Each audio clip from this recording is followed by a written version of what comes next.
All right. Welcome to the channel, everybody. This is your boy, Ro of Gilead, or just Ro for short, whatever you want to call me. We're going to be going over the basics and kind of forming a beginner's guide for these first few months for Lord of the Rings, Heroes of Middle-earth, or LoTR HoME, if you are just kind of getting into it and into the community. It's a really exciting time, and not for the reasons you would think. The game itself right now is a little bit empty. We've got kind of the main menu screen that you're going to interact with up in the background, but that's not necessarily a bad thing in a game like this. And we'll get into that in further detail later on, but just want to give you a brief synopsis of what we hope to cover here, kind of in a chronological order. We're going to talk about energy consumption, which is always a huge deal in these hero collector games. You have this energy up here at the top, and that influences your rate of player XP, how you can level your characters, progression through the story, and things of that nature. So we'll be covering that first. Moving on from there, we're going to go over the different campaigns, what you need, character requirements, things like that, and just kind of giving you a basic path to follow so that this way, when you start feeling a little stuck, you're not feeling lost and confused. We're also going to go over the myriad of different events and activities in the game, from the arena to the different marquee and timed events and things like that. Talk about upcoming events such as raids and PvP modes. And we're also going to go over best strategies, best practices. A lot of those, if you've played other hero collector games before, you won't be surprised by a lot of the information in there, but it's always good for a refresher, and it also helps to see how your mobile game experience translate into Lord of the Rings HoME. So that being said, let's just jump right into it. Alright, so before we get into all the fun stuff like playing through campaigns, story missions, events, grinding and unlocking new characters, and all the other fun things that go with this game, we should probably take a second and talk about all the basics so you know what we're talking about. So, getting started. You're going to have your character name and assignment. You'll have some random name there to start. You can pick what you want. They didn't let me use underscores or row by itself, so I had to come up with another reference to The Dark Tower by Stephen King. Anyway, you'll notice under your icon you have your player level. I'm 45. You'll start at level 1, and you'll have a much smaller EXP bar to fill up than I do. And this right here is your account XP. So this is going to be the deciding factor on what limits you in the game. And basically what I mean by that is you can only level your individual characters as high as your total account level. So when you're going through campaign missions, guild missions, and other events, they will give you either character XP, account XP, or a combination of both. And that's very important that you always make sure you're getting the maximum amount of account XP each time you play, because that's going to help you level up faster, which helps you get your characters leveled up faster, which allows you to do more missions and events, which lets you have more fun with the game. So that being said, that's what you're looking at there. Here on the main page, we have all of our different menus and options. Your collection takes you to Hero Collection, which we'll review in a second. Store is going to take you to the store where you can buy things with crystals and get your free daily chests.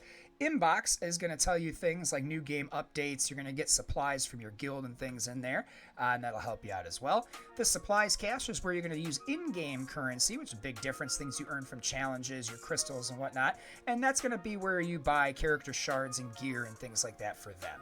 Guilds, obviously, if you choose to be part of a guild, that's where you're going to find your guild rosters and things of that nature. The arena is your primary daily PvP mode where you can earn the gems or crystals, whatever you want to call them, the in-game currency. Adventures are going to include things like your daily challenges, which are going to be a big feature later on in the events section, as well as marquee events for new characters like Arwen or Sam Gamgee, and other things going forward as well. I'm sure they're going to do a very SWOGO thing and have various different character and unlock events that they're going to release through there, and I'm excited to see what they bring to the table. And then lastly, here where it says play, that's your standard campaign missions, your light, shadow, and guild campaigns. So, real quick, one last order of basic business to cover before we get back to the game and the fun stuff. Your roster screen and what everything means. So we're going to start here with Strider, just because he's going to be a character that you have starting right off the rip. They know what we're here for, fans. We're here for those good old fellowship characters. So, you'll notice on the left he has a list of abilities. This is his leader ability at the top, basic ability below it, first special, second special, and then some characters are equipped with one or more unique abilities, and they let them do different things throughout the game. As you level up your character, you'll be able to level up abilities to add special effects and more damage to keep your character competitive in whatever gameplay arena you're working on. Bear in mind, everything costs gold, right? So you want to make sure you're keeping an eye on your gold resources. Levels cost gold, and they only progressively cost more gold as you level through the game. A great example here, taking Strider to 41 cost me 12,150 gold and 13,500 player experience. Meanwhile, if I go to a character that's level 1, further down here on the list, you'll note that taking Naramiri here from level 1 to level 2 is only going to cost me 30 gold and 20 character experience. So it does, everything gets more expensive as you go, and it is important to manage your resources so that you are always you're always liquid, right? If you're a monetary person, you always want to make sure you have the gold and character XP and the ability materials to do what you want to do. Lastly, we have gear or equipment, whichever you want to call it. It's probably a technical term, gear, okay? And gear is very important because this is the primary way that you're going to increase your character's power in addition to leveling and ranking and things like that. But we'll start here because it's probably the next most important thing after leveling. So you get your levels for your characters, and you're also working on your gear. Now this gear, a character with very high gear but a low level can do just as good or better than a character with a very high level but a very low gear rank. And this is what you're going to end up farming a lot for in your campaign nodes, is the gear to rank up your characters to the next level so they can go from a measly 36 power to a super powerful, oh, where's my Strider again, to a super powerful 2400 power. And again, if you're watching this video in posterity, that's a funny joke. That's not super powerful, but you get the idea, right? So that is how characters work. Oh, of course, I always assume people have played a Hero Collector before, but if you haven't, if this is your first Hero Collector game, heroes have ranks, and when you unlock them, they start very low, like 1 or 2 stars, and you have to grind certain character nodes for character shards, which are what they call these little pieces that you get to further rank up the character. And early in the game, they're not as important to have as many stars because you're not facing as many challenges. However, your stats will jump exponentially as you rank up your character, with the biggest stat jumps usually coming from rank 5 to 6 and then 6 to 7. So bearing that in mind, these are important, but the gear and your overall level are going to serve you more in the early game than ranking up your stars. Once you start to hit a wall where you can't go any higher in level and you can't get more gear for them, that's when you really want to worry about investing in character shards, but we'll go over that in the best practices portion at the end of this video. So that is your basics, everyone. That's your character roster, your basic home screen, and now we're going to, without further ado, get into our campaign content category. All right, here in the next order of business, we're going to be talking campaigns, specifically how to progress, what you're going to see unit-wise, and how to build your roster to best get through the campaigns from the early game on. So the reason we're starting on the roster screen here is because I just want to give you a small glimpse at the characters you're going to start with, and plus you'll get a little kind of sneak peek at the characters you can unlock along the way. The game starts you off with Strider, Lady Eowyn. Well, Strider and Frodo are your first two. And then you are very quickly given Eowyn for your light side campaign. And they, believe it or not, with 2 of the 3 of those are actually worth continuously investing in. You'll see by looking at Frodo that he fell off for me rather early in my Lord of the Rings home experience. And generally speaking, much to the community's dismay, the hobbits are not great. That doesn't mean they won't be good in the future, but for getting through the campaigns in the arena right now, they are not a team super worth investing in. That could change down the road, but for now, you don't want to really put a ton of time and effort into Frodo, but you can put as much time and effort as you want into Lady Eowyn and Strider right off the get. Now, when it starts the game up, you'll have those 3 characters, and it is going to throw you into this light side campaign, all right? And you'll be on Chapter 1, Mission 1, which is way back here for me. All right, and the whole purpose of this is where you get a lot of your early gear and character experience. You'll notice in the right-hand side of the screen here under the possible rewards, you've got your gold. This is used for, buying and leveling up equipment, leveling up your character, and a whole bunch of other myriad things, leveling up their abilities, things like that.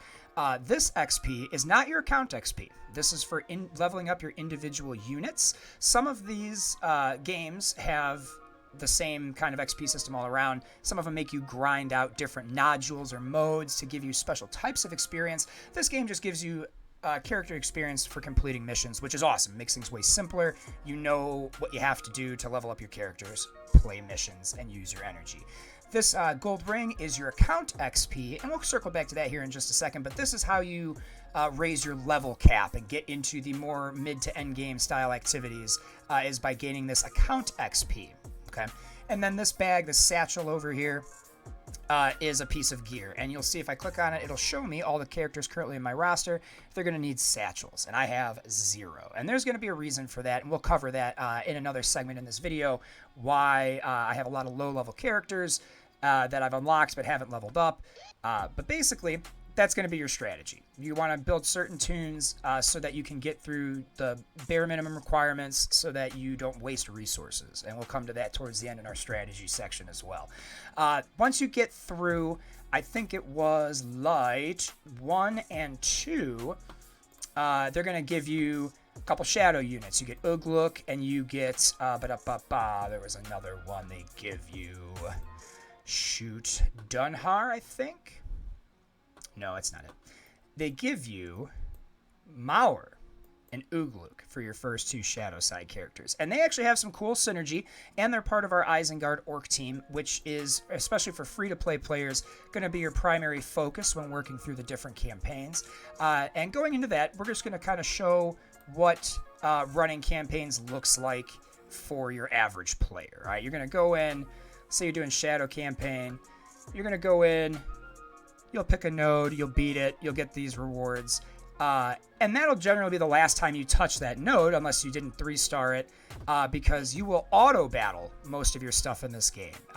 It just makes things go way quicker. There's no limit to the auto-battle system, like in other mobile games, so you don't need to farm special tokens or currencies to be able to auto-battle.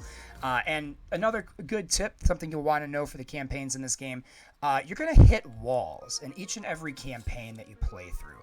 So when you start off in the light campaign, just keep leveling up, you know, your big 3, Frodo to about level 20 if you remembered from the roster glance, and then Eowyn and Strider you can level up as much as you want for the foreseeable future because they are both clutch characters. Strider just puts out crazy deeps. He's got an AoE, he's got a single target high damage attack that adds burning, his basic's not bad, and he has a leader ability that if you choose to go the route of the hobbits will help with the hobbits, but I can't stress enough how they're just not the synergy you want to get through these campaigns right now. Anywho, circling back, once you get so far in the light campaign, you'll unlock the shadow campaign. You'll want to level up your Uglook and your Mauer so that you can start to progress through these campaigns. Earlier nodes do give you like ally characters to help assist and stuff as part. They tell part of their own unique story in the game, and we'll cover that in a minute. But once you get to a certain point in the shadow campaign, you'll go back to light campaign. Then you'll start jumping into these hard nodes up here, and the hard nodes is what's really worth talking about here because this is where you're going to farm a lot of your characters and really important equipment. You'll notice every few nodes has a character to farm, and I've saved my farming for the day just so we can kind of show some of it on stream. And I'm working on Eothane because he is one of the Rohan squad, and he's very good in PvP and PvE for the light side. So we're just going to auto battle him real quick. Boom, done. We didn't get any shards for him, which stinks, but that's just how RNGesus will do you sometimes. We did get some gear, some character experience, some gold, and some account experience. So, and that's it. That's what an average campaign run is going to look like once you've kind of cleared everything. These dark crystals here, and summarily their counterparts in the light campaign, the light crystals, are going to be 2 of your most important gear equipment pieces, and it's farming them as often as you can and using them sparingly is going to really help you propel yourself early game. All of these hero collector games have these things called bottlenecks, and it's really important when you start a hero collector or any mobile game to know what their bottlenecks are. Bottlenecks in terms of mobile gaming are behaviors or actions in the game that push you in the direction of spending money to cut down on your grind time. And sometimes, depending on how much you're enjoying the game or how much money you make and are comfortable with spending a little bit here and there is a great way to just kind of bypass some of the more boring, grindy stuff so you can get to the fun things that you're looking for out of a game.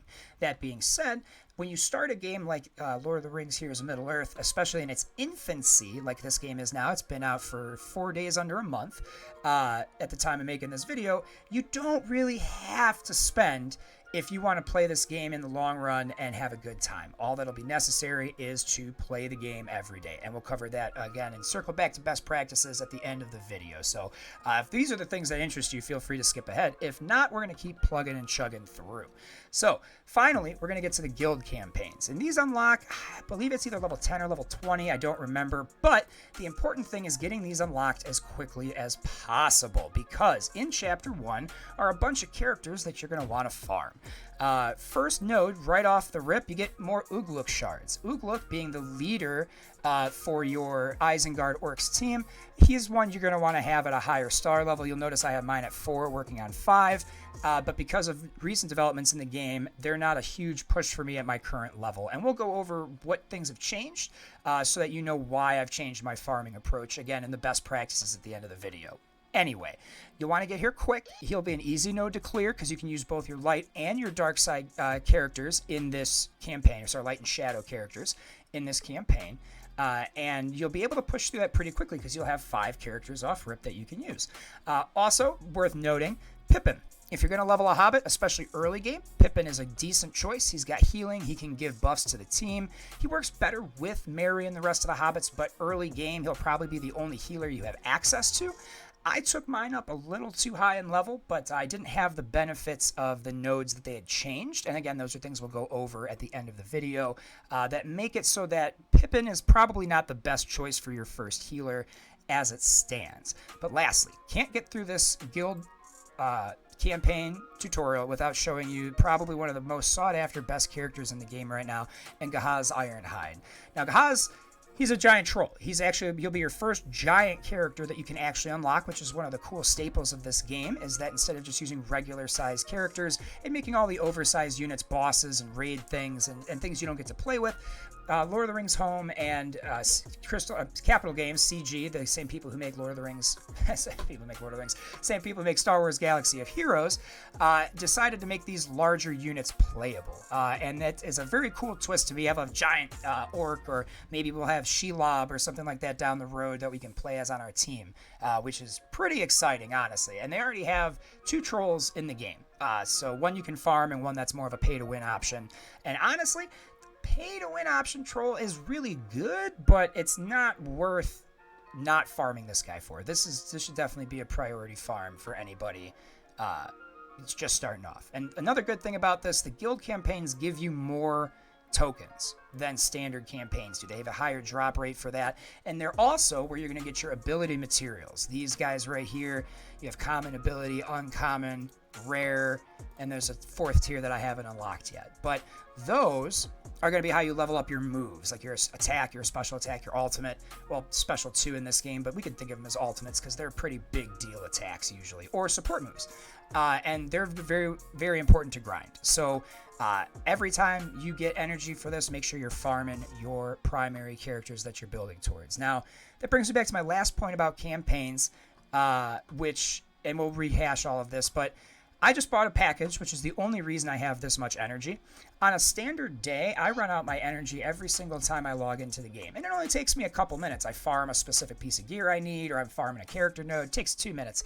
But if you have too much energy over your milestone here, so if I have 105 energy, I'm not gaining energy every few minutes like you should be. And what that does is that prevents me from getting the max character experience. So this is a game where down the road, before raids launch and before more game modes are added, that you're going to end up in something that's called maintenance mode, where you're just logging in for 15-20 minutes a day, running your dailies, doing your arena, doing maybe an adventure that they're just released, and logging out. And we're going to talk about that at the end of the video. Some people would say it's a bad thing. I would say it's a pacing thing, and we're going to get into that part of the strategies for success at the end of the video. So just to recap, campaign energy, all right, this yellow stuff at the top. Same thing with your guild energy. There's blue stuff at the top. Spend it as often as you can on the characters you are trying to farm first.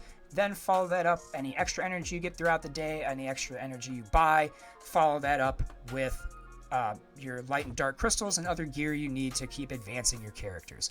Also, something of note, for 50 gems, you are allowed to refresh your energy to 120 up to 3 times a day.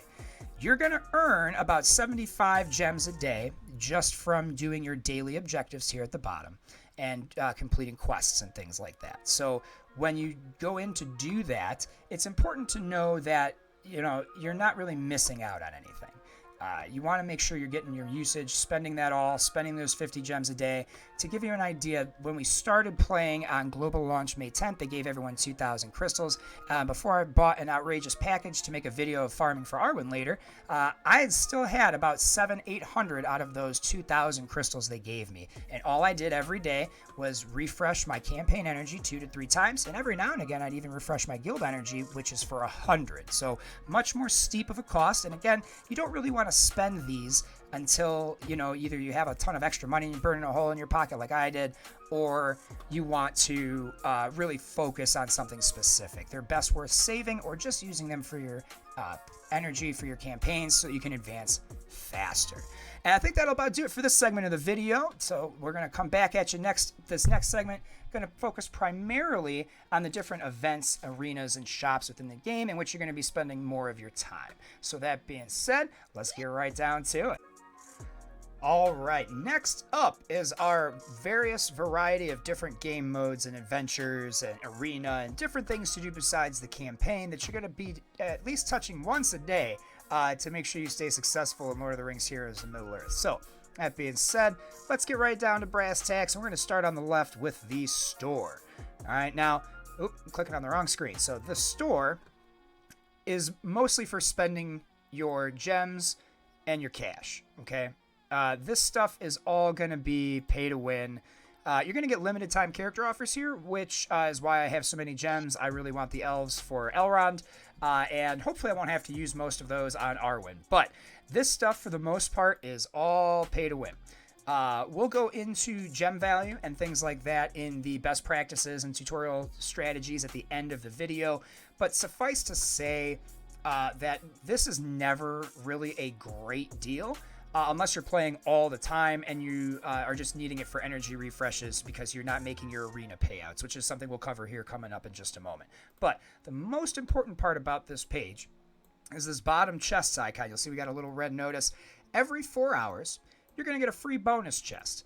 And this contains gold, character shards, ability materials. It can contain some gear. It can drop a myriad of different things. And that being said, so here, we got 2 Lomian shards. Sweet. He's something we're grinding out for the Elrond event, so that's going to help us out a bit. We also have character experience, which is awesome. It'll help us level them up, and a focus essence, which is actually a pretty decent, not a really rare piece of gear, but that's helpful. So that's something, anytime you log in the game, look for that little red dot above your store, because that'll either mean you have a new cash offer, or more than likely it'll mean you have your free chest. Touching real quick on the inbox. So I purchased the $100 pack because I'm spending a bunch of money on stream for Arwen. I would not recommend it unless you're going to spend $100 anyway. Otherwise, it's not really a great deal. But we can dismiss that. And then also, every day for the arena, you're going to get your arena payout. And we'll go into bigger detail on this when we get to the arena stuff. But I'm in Bronze 3, so I'm only getting 12 gems and 50, arena coins. And we're going to come to that here in just a second. So I'm going to claim that. And then if there was news, you'd find it here. Whenever they put a new patch in, new characters, things like that, that's where it goes. Delete these real quick. All right, so getting into it. Supplies. This is something you're going to be doing, checking multiple times a day. This first page is all stuff you can buy for either your gems or gold. And unless it is the make or break on a level, I wouldn't recommend spending gems at all. I wouldn't recommend spending gems on any of this stuff at all, period. That's a very straightforward tip that we don't have to save for that tips and tricks section. Don't buy this stuff with your gems unless you're wailing hard, because it's not, the value isn't there. It's just not there. And, a lot of these characters will become farmable on nodes later in the game. Some of them are already, some of them are not. But either way, it's not really something, none of these characters, except for maybe Troll Brute, is really worth investing money in. And even then, there will be other ways to get him. It would almost be better to buy him in an offer, and we'll talk about offer values and things like that again in the tips and tricks. Here, we've got your arena currency, and you can see that I put a lot of work into Éomer. He's working on 4 stars, and I'm currently trying to unlock Shagrat, and I don't quite have enough arena payout for him, but it looks like by the time the arena store refreshes here in about 23 hours, I should have more than enough to pick up another set of his shards. And in this specific tab, These are actually all three of the characters right now that are rotating through here to buy with the currency. ahhhhs is probably your most important because he's going to synergize really well with your early game team, and you need humans, elves, orcs, and that's it. You need heroes, elves, and orcs for certain challenges, which we'll come to towards the end of this segment. So that is that story. I don't buy the character experience or the gear out of here. The character shards this early in the game to rank up your characters, especially your beginner characters, is way too good. After ahhhhs, I'd say go Shagrat. He's the leader of the Mordor Orcs, and they are probably arguably the best arena team in the game right now, just as far as their performance, damage output. They got minor healing. They've got the big troll dude to back up their forces and gets bonuses when they die. So they're really strong in arena, but the only real way to get them right now is to whale. So if you're looking to spend money, that's kind of where you want your shadow team to go. But if you're not looking to spend money, invest in the Isengard and just use your currency here on ahhhhs. The next section is the challenge section, and again, challenges are going to come up towards the end of this video, but you're going to have certain challenges to give you this fun currency, and you're going to use them to buy, what, you guessed it, character shards. These essences and things are very helpful, but most of them can be, if not all of these, can be farmed on story nodes, either normal or hard. So you don't really have to spend this currency on something that you can farm for your energy, which is much more readily available every day as you play throughout the game. What you do want to farm for is Halbarad. Halbarad is one of the unspoken heroes of the Lord of the Rings tale. He was one of the Rangers of the North, Aragorn's lieutenant. Basically, he was his #1 guy when it came to keeping the Rangers in line and protecting the people of Middle-earth. So Halbarad, very cool character that they put in the game that not a lot of people are going to know, and he is very good early game. He's a big tank. He can heal. He can do damage. So it's very worth putting the time and effort into getting him unlocked, and I'm very excited to finally get him unlocked myself. If you are going the shadow team route, you don't really like focusing on the heroes, you rather focus on the villains, Bolg is also a very excellent choice. He does high DPS. He works with pretty much any orc team as a plug-and-play character, so very, very, very high regards for Bolg. Lastly here, we come to the guild store, and if you're in a guild, when you borrow characters or your character is borrowed, or you sim matches, which is very important to note, you're going to get this guild currency. And what this guild currency allows you to do is buy character shards, gear, and ability materials that rotate through the store on a regular basis. Now, no one in here is really worth farming super hard for. I don't like having currency sitting around, especially when you have a limit on it, like 10,000. So we like to go through and just kind of spend it on what makes sense. So right now, I'm going to finish getting Miri unlocked, okay? And I'll kind of give you a picture of how that works too. So we got her rewards, and we'll unlock her in a second. However, if you're a person who's planning for the future, you might want to focus solely on Woobets. There was a data mine by Tawna, whose video channel for YouTube, I'll leave a link in the description because I'm sure we're going to reference him a few times. He's data mined very early in the game that the Haradrim are going to be used to unlock the Witch King. Now, data mines are subject to change, but there's even story beats in the Shadow campaign that really do point to the Haradrim being used to unlock the Witch King. So I wouldn't say level them, but if you aren't really interested in the Rangers, and again, you're leaning more of the Shadow route for the game, picking up the shards for Wubate, just so you have them ready to go when they are required for the Witch King, or any other character event for that matter, is not a bad idea. And again, that's something we'll go a little deeper into in the tips and tricks section. So that's it for our supply stores. Let's go on to guilds. If you're in a guild, I'm a guild leader, so this is what my guild looks like right now. Free-to-play guild, open alliance, you can just join in. We're the Gondolindrim. This will be a fairly average depiction of guilds at this early stage in the game. They're probably not going to be full. I have it set to a pretty strict window. If you don't play once every 7 days, you're going to get kicked or demoted.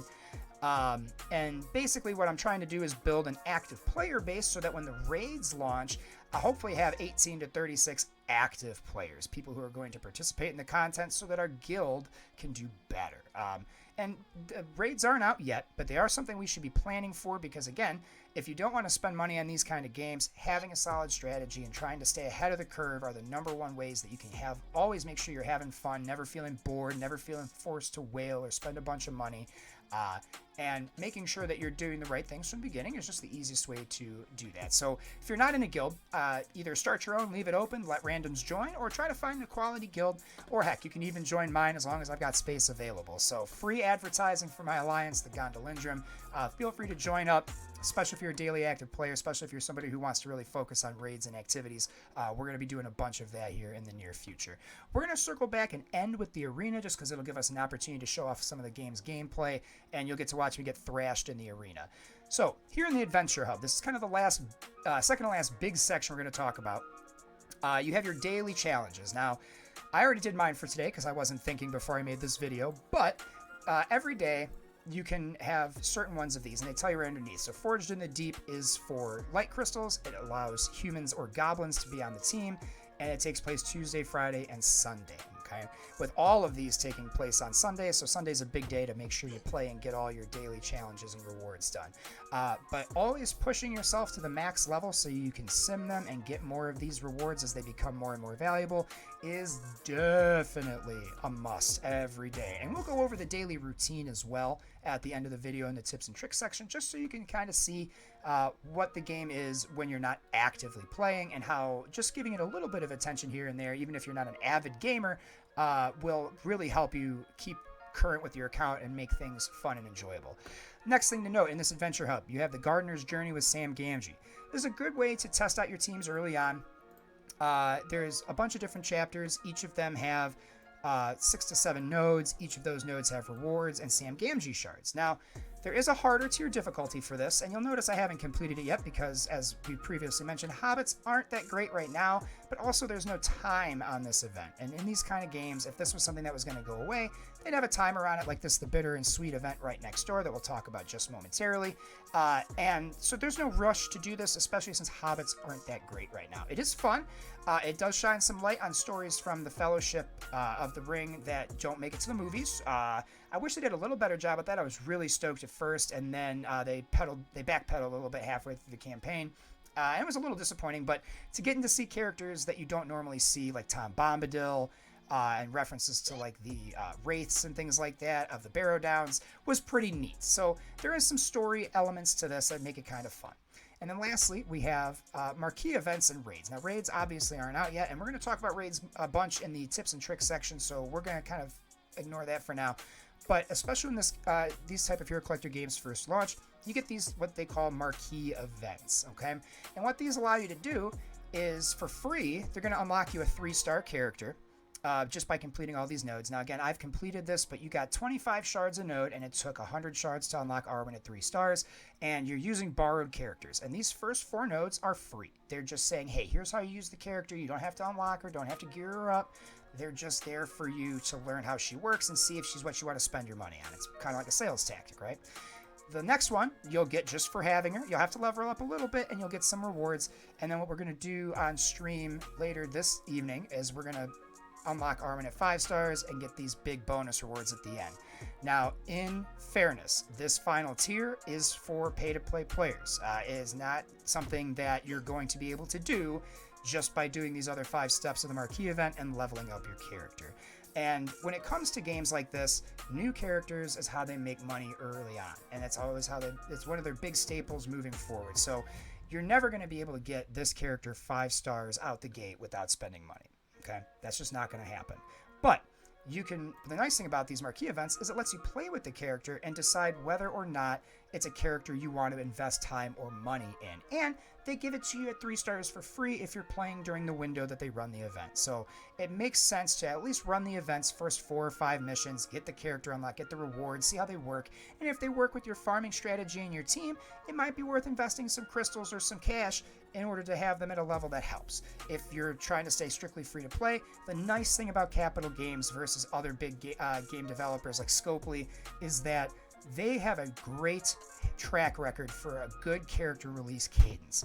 To not put too fine a point on it, in other games, you might have a character that's in the game that's so strong that they don't let you do anything but buy him or her or them for a year or more. Meanwhile, in both Star Wars Galaxy of Heroes and hopefully will be true in Middle-earth, about 2 weeks after the character launches, they go into the basic chest, in this case, to open and get random shards for, and then their purchase event stays around for about a month. Once that purchase event goes away, it's about a week or 2 later, and you'll be able to farm the character either from one of the stores that we just showed off or from one of the nodes that we were showing off earlier in the campaign segment. So don't worry. The only reason you would ever have to spend money to unlock a character in this game is if you A, don't want to wait for the grind, or B, you're trying to be the first to do something. So the reason I'm thinking about investing some crystals and unlocking Arwen is because I would love to have Elrond when he launches, and it's pretty much been all but confirmed that you're going to need 5 elves at 5 stars. And again, that was data mined by Tawna, but all of the monthly events for June point towards this as well. So it's a pretty educated guess that you're going to want elves at 5 stars. So me, being a budding content creator, wants to invest in this so that I have it, so that when Elrond drops, I can do that event and kind of show everyone if the character is going to be super worth it and in what modes he'll play. And with that, that brings our Adventure Hub review to an end. Down here, just to give it a quick touch, you have daily objectives. And they give you campaign energy, they give you gems, they give you character and account experience. And when you complete all 11 in a day, you're going to get yourself some Strider shards. And he is a free daily shard character, so as long as you're doing all your dailies, which takes maybe about 20-25 minutes if you do it all in one sitting, you know, it's not a big ask. And I've already gotten him. We've been playing for less than a month. He's already about a fifth of the way to 5 stars, and he starts at 1 or 2. So yeah, it goes pretty quick, especially if you're actively playing.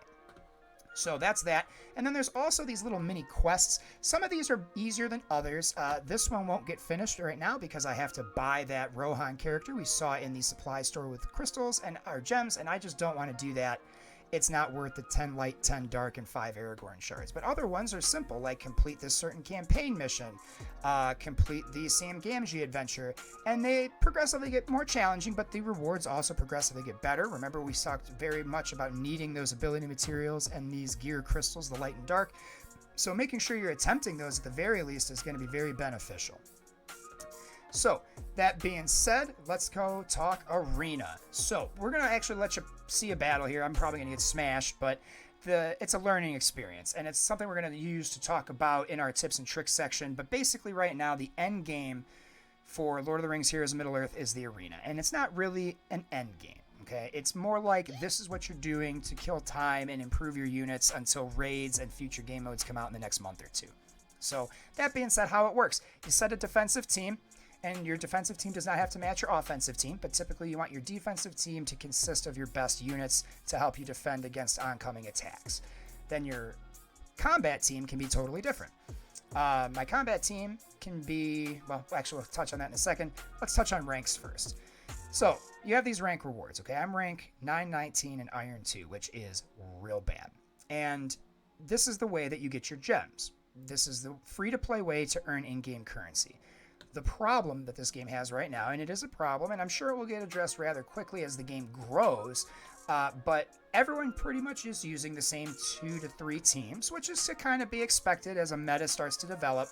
But the problem with that is it's a lot of people who have spent a good chunk of change, if not way more than a reasonable chunk of change, to level and gear these 5 characters or 5 orcs to a high enough level where they can push ahead. And if you're not looking to spend tons of money leveling up characters, refreshing nodes, buying gems, then, you know, you're only going to get to bronze, maybe silver. And it's important to note that you're not really getting your gems back in any way. I get twice as many gems, if not slightly more, just by doing the daily activities. And then this is kind of right now a nice bonus. It's probably not the right mindset, but I will be upfront. I suck in every arena in every mobile game that I have ever played, and it does not prevent me from having any fun. So that being said, just know that this is a very important game mode, especially early on, as the pay-to-win currency is here for free.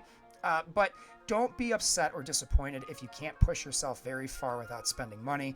As the game grows, as we get more team composition variety, as the developers learn what we need as a community, this will get easier. These arena shards is what they're called, your groupings of matchmaking, will start to thin out as people quit the game, and you'll start to see that as the game progresses, it's going to be easier and easier to climb to higher ranks in your area. So don't sweat this, but this is what you should be building for first and foremost right now. Oh, I was going to show you a battle while we talk about that. So I'm going to have a hot take on this. I don't think, as a beginning player, that the arena is something that you should lose sleep on, and I'm going to explain why. So right now, this is my team. I have stronger units, but this is just what we're going to roll with. What's going on in this game right now is, again, the arena is your only end game at the moment. It's your only way to really test your teams and test yourself on really hard challenges against, it's still against the AI, but it tests a team strategy. So we're just going to auto this so I can talk. But this is really your only shot at PvP at the moment. Now, again, it's made by the developers of Star Wars Galaxy of Heroes, or SWOGO, Capital Games, and they have probably the best PvP mode in the Grand Arena. It has some challenges and trials from time to time that make it, less than fun sometimes to play, but as far as like a balanced PvP experience, it beats the brakes out of a lot of other mobile games I play. And this will be the same way. They're already talking about doing some big PvP individual player versus individual player weekly challenge, and that'll more than likely come up after the raids do. And we're supposed to be getting raids here in July-ish, so we'll see what happens exactly time-wise, but they're coming this summer, and that's going to be the big push in the game at first. So the arena is important. But if the arena is frustrating you to the point where you're not enjoying playing the game, then I would very much encourage you to take a step back from the arena and focus on the other parts of the game where you can make progress. Because win or lose, as long as you do 2 battles in the arena a day, you'll complete your daily objectives. And, you want the crystals, but at the end of the day, having fun in a game is way more important than min-maxing, in my opinion. You don't want to take that too far to the extreme, but, if you're min-maxing and not having fun, and you still don't have fun when you're not min-maxing, it's probably not a game that's fun for you, so you shouldn't be playing it, right? That's a waste of your time. And that being said, I'm not going to spend any of that gem currency to make sure that my arena team is any better. It's just not worth the effort and the time when I'm just going to get smacked around by people who paid a bunch of money to be better than me early on. And what you'll start to see is, as we progress throughout the months and years, as long as you start playing from the jump, it's going to be real easy to catch up and make headway in things like the arena. So with that being said, that covers most of our core gameplay modes and basically all the things you'll need to get started understanding the home screen and just making sure that you're getting all your daily stuff in to make your account as successful as possible. From here, we're going to go into the strategy stuff. We're going to start talking about best practices, teams to build, teams to avoid, events to do, and we'll kind of come up with a game plan to help you progress through the story and make sure you're getting the most out of Lord of the Rings: Heroes of Middle-earth. All right, well, if you made it to this part in the video, you're in deep. Thank you so much for sticking around to the end here for the tips and tricks. If you made it through all my hard P's, see, you notice I'm moving away on that one, and mixing up things like cores and gems and crystals from other games and counting character XP, I really appreciate you being a little understanding. It's my first long-form content, so happy to have you here. And we're going to get into the real meat and potatoes now. We're going to talk tips and tricks. I've got 3 real big tips that are just kind of general for any hero collector you play, whether this is your first or your 50th. I don't even know if there's that many, but the point stands. There are some things that are just universally best practices. So jumping right in, tip number 1, save your gems, okay? That's paid currency. They're not going to give you a whole lot for free, and as we saw from the previous segment, that the arena payouts are not great, especially with the way the arena is situated right now. So saving those, only really using them for your 50 gem daily refreshes, of which you'll get 3. Highly recommend doing that. Again, as we stated earlier in the video, they gave us about 2,000 gems on global launch. I don't know if they're still doing that. It'd be nice if they were.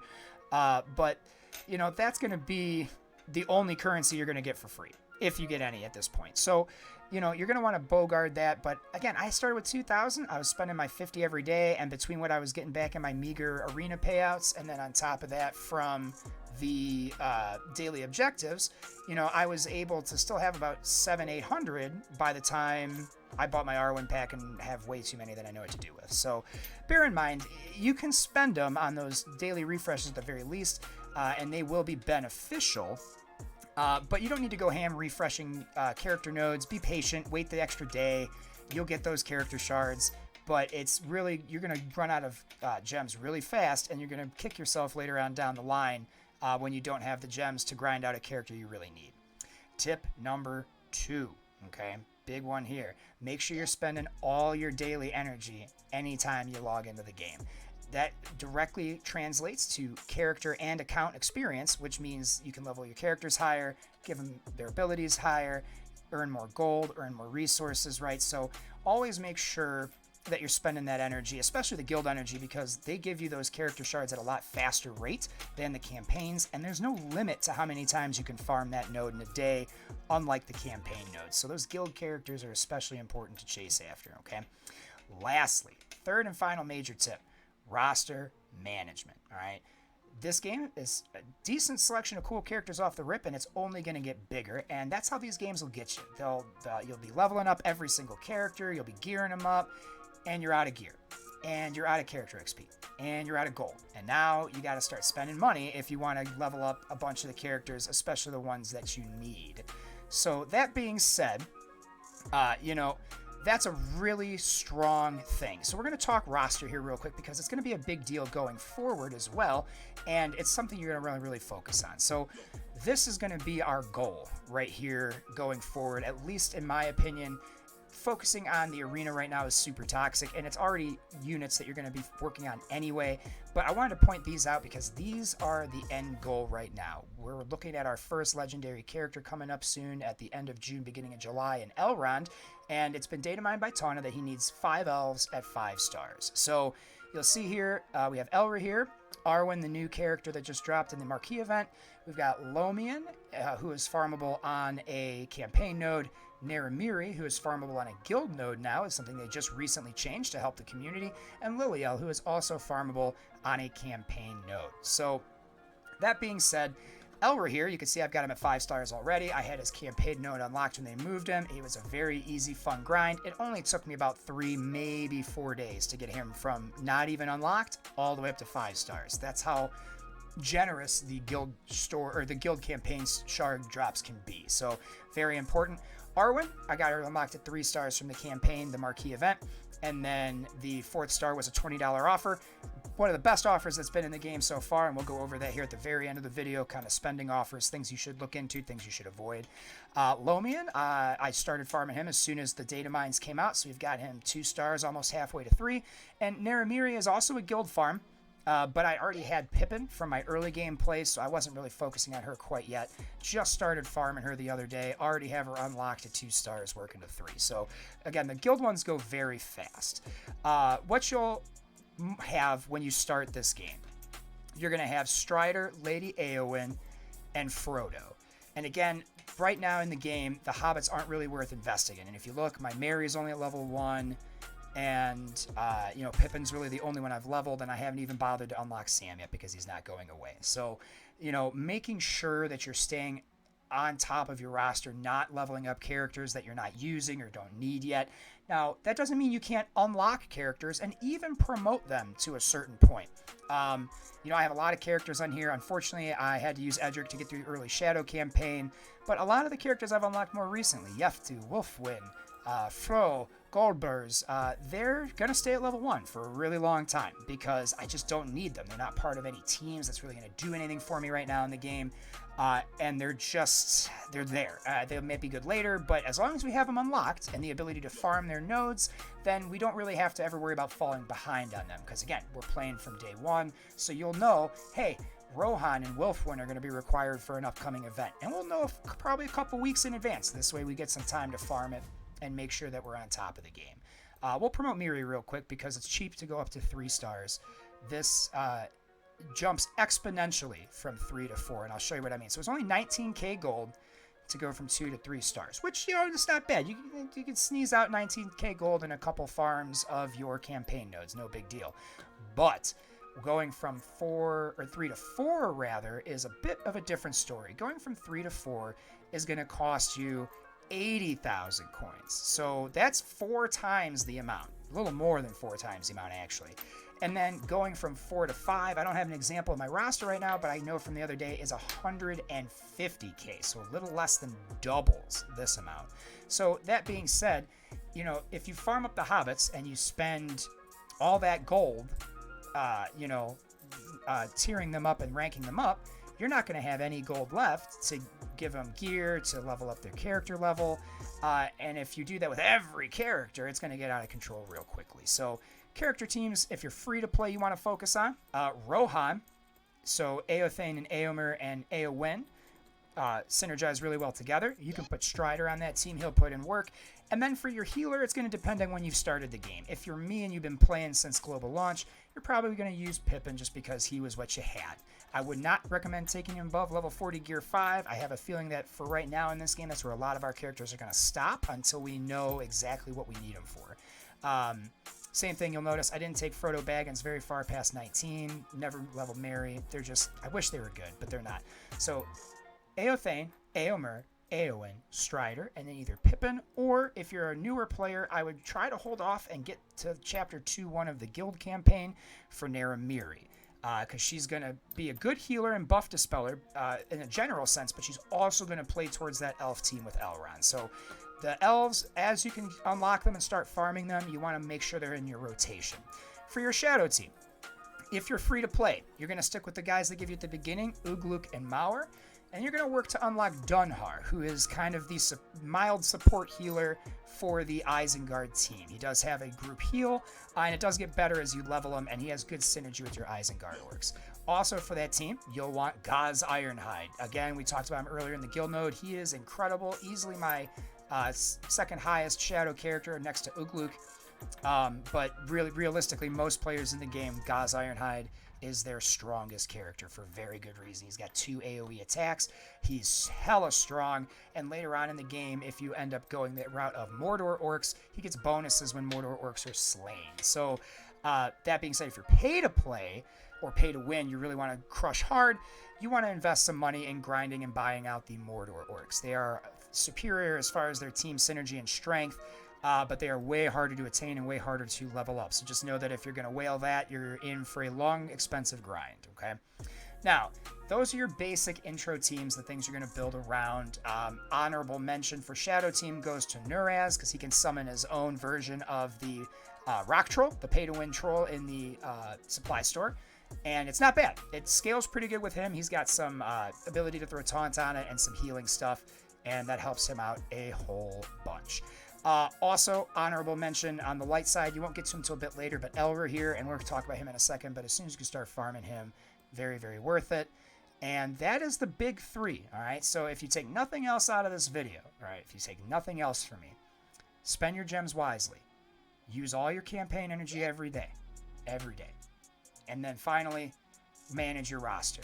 Don't go leveling up people willy-nilly just because they're cool, unless that's part of the game that you really want to focus on, right? I love Rohan, so at some point, I will probably take my Rohan characters up higher than I need to, because I want to play with them, I want them to be good, and I want to have fun, right? That's the goal of a video game, is to have fun.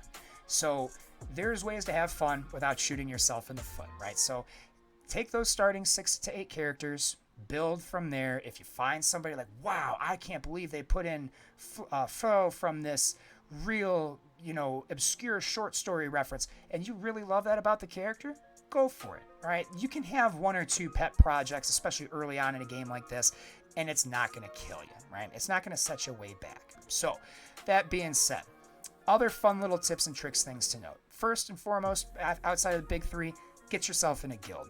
You need that guild currency to buy certain characters like Eomer and Shagrat, and they're good. They're solid characters. You want them on your roster. And again, don't be concerned if your guild's not super active, or if it's not full, or if everyone's not playing every single day. It's still so early in the game that it's not going to hurt you. And again, once you can start simming those guild nodes, you'll start getting that guild currency without having to borrow units. So it's very important to know that you're going to be constantly building these resources in the background. It's not going to hurt you, okay? Again, arena, we'll touch on it just because it's super important, but don't get yourself stressed out about not being up on the arena meta. I'll probably never be up on the arena meta unless this Elrond strategy I'm going for pans out, in which case, who knows? But especially early in this game, it's a very pay-to-win competitive arena, and you're not going to see the payout versus what you're putting in. So do your best, get your 2 dailies in, that's that. Other tips to note, We kind of talked about this in this section of the video, but don't buy these crystal things from supplies unless the Great Goblin or Ealdred is your favorite character in the game, because they're just not going to pay off for you in the long run. But $150 is almost, 150 gems is almost $2.50 to $3, give or take 50 cents. So for 5 shards, it's not there. This 275 is enticing just because there's a quest to have 5 Rohan characters, but I can't justify it because it's like spending $8 on a character I'm never going to use. So that being said, keep that in mind when you go through these stores, that your gold, your gems, your challenge currency especially, they're 3 of the hardest currencies to keep in surplus in the game. So when you do spend them, you want to make sure you're making wise choices. And again, we kind of talked about some of the wise choices to make with that currency in the section of the video, so I won't dwell on it for too long. I do want to touch on one last big thing when it comes to spending in games like this. When you spend, it's an arbitrary value. Okay, there's nothing in the game that you can't eventually get by grinding. It just depends on your level of patience and your level of competitiveness. If you are a super competitive person that always needs to be the best at everything they do, if you're not making 300 grand a year, don't try to play this game. It's that simple. You're going to spend tons of money that you probably don't have, and it's going to put a drain on your life and your fun. So, don't spend unless you have tons of extra currency, or just ways to do it responsibly. Gem values. This is one of those things, it kind of goes into sunk cost fallacy. If you're not familiar with what that is, sunk cost fallacy is basically saying, oh, I've spent money on this thing, so I need to keep doing it. And that's not true. There are games I've quit that I've spent over a couple $100 in over time, and they're not fun. And when something's not fun and it becomes a chore, or at least feels like work, then it's definitely not something you should be investing money into, much less more of your time. This game, the downside to it right now is there's not a lot to do. However, if you're a player of mobile games, that can be a very good thing. Oftentimes, games like Marvel Strike Force, Star Wars Galaxy of Heroes, Dislight, Pokemon Masters EX, Mario Kart Tour, they can take up a large, inordinate amount of your time because you're trying all the time to play catch-up to other people who started the game before you. In this game, and kind of what we touched on in the beginning of the video, it's kind of empty right now, and it's turned a lot of people off to it. And I have to be honest, as somebody who's played lots of other hero collectors, it's probably my favorite part of this game right now. The fact that I can log in, spend 20 minutes or less doing everything I need to do for the entire day, being at or ahead of the curve, and being able to put the game down has been great. And then when I have times where I can grind out campaign missions and challenge myself and try new things, it still feels fresh and fun. And I think that's just the biggest thing with a game like this when you start early. If you can get through the small drought of content that we're going to have up until about mid-July, you're going to come out the other side as one of the top players in this game. And let me tell you why. When you start a game in 2023, like Star Wars Galaxy of Heroes or Marvel Strike Force or Pokemon Masters EX, the rosters are already so expansive. It's easy to get confused and to lose your set of priorities and to lose your plan, okay? It's very easy to start focusing on characters you like, even if they suck. And the problem with that is that when you do that, it sets you back in the game, and then you're not having fun, and then you put the game down. In Heroes of Middle-earth, we have a unique opportunity, especially for myself. This will be my first play from, well, technically my second play from launch Hero Collector, but my first one on stream, and I'm really excited because we're going to get to see what happens when you spend minimally, you spend smart, or even sometimes not at all, and you're able to keep up with the curve and the competitive end of the game. So the only reason I'm spending right now is because I'm trying to make content and have fun with it. So, and it's been working out for me. I've been having a good time. So last thing I think we're going to touch on in this video, just to keep it simple, and it's everyone's talking point, is the graphics. And I'm just going to say this. If you're playing a mobile game for the graphics, I mean, if they're that good, that's awesome, but I think your expectations are set a little bit too high. There's a lot of factors that go into this. There's the dev team, there's programming for different device tiers. It's a global game. The whole world doesn't have Note 23s like I do, or Galaxy 23s like I do. And, they try to keep it universally accessible, which is not a great excuse, but I can at least understand. There's also something to keep in mind when it comes to the Tolkien estate. Now, Tolkien Estate has direct control over who gets the licensings, what they get to do with it, what style they get to choose. They're very overlordy. It's why, if you're a Lord of the Rings fan, we have never seen anything pre-Second Age in any kind of media outside of books, because they just won't let you do it. They're very tight-gripped on the First Age and a lot of the Second Age lore. If it doesn't come out of The Hobbit or Lord of the Rings, they're not parting with it. So that being said, when I was told, and I found out from the video by Tawna that he did early on the game's release, when it was still in the soft launch period, the developers said that they were inspired, I'll use air quotes there, to use Tolkien's original watercolor art style that he did when he first envisioned the world of Middle-earth. Now, you know what that sounds like to me? That sounds like the Tolkien Estate went, this is the art style you're going to use because we want it to be universally accessible. We want to be able to make the most money with the least effort. So this is what you're stuck with. I think everyone, even the people who are having fun with this game, would prefer if the graphical fidelity was better. I know I would. There's lots of room for improvement. But the nice thing about a live service game is that it has plenty of room and time to grow. So as long as people are playing it, they've heard us, I'm sure, they'll slowly improve and polish and clean up the graphics. It is a bit glaring, especially if you're a graphics focused gamer. But if you like Lord of the Rings, if you like solid team-based strategy, it probably has the most challenging AI to play off against of any mobile game I've ever played, which is a nice, refreshing change on some days and a hair-pulling irritant on other days. So it's a pro and a con at the same time, but it does make the game feel good. It makes it, when I hit a wall, that I understand, okay, this is a jump, and I need to prepare, and I need to build. And it kind of helps not box you into a certain pattern, but it pushes you to where you need to be without wasting a bunch of your time. Is probably the best way to say it. It doesn't give you false hope. If you're not supposed to be fighting that story mission at your level, you ain't supposed to be there. It'll let you know real fast. So that's probably just my last little talking point. If you like Lord of the Rings, if you like the lore, if you like collecting heroes, if you like battling against other people in turn-based combat, this is a solid game. It's got a great basis, and it can only go up. The devs, at least on this side of Capital Games, have been very responsive to other content creators in the community. Getting updates from people like Tawna and Discord and stuff every day.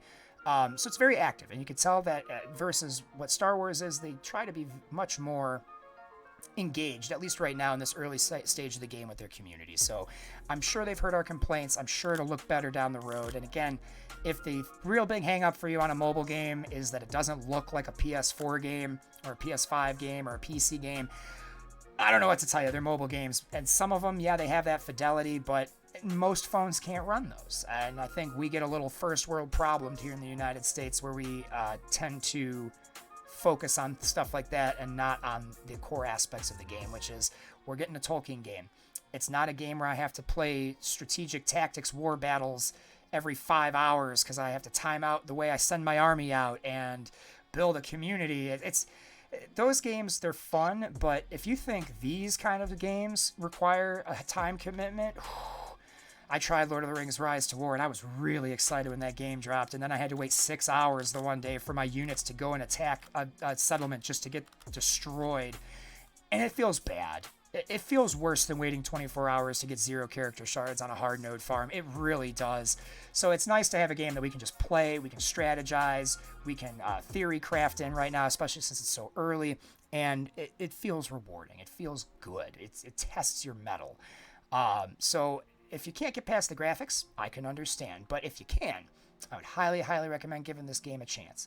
With that being said, I think this is where we're going to close it out, everybody. We're going to have some more videos coming up in the next few weeks. Again, I'm still learning how to edit and chop and things, so the quality is only going to get better as we go.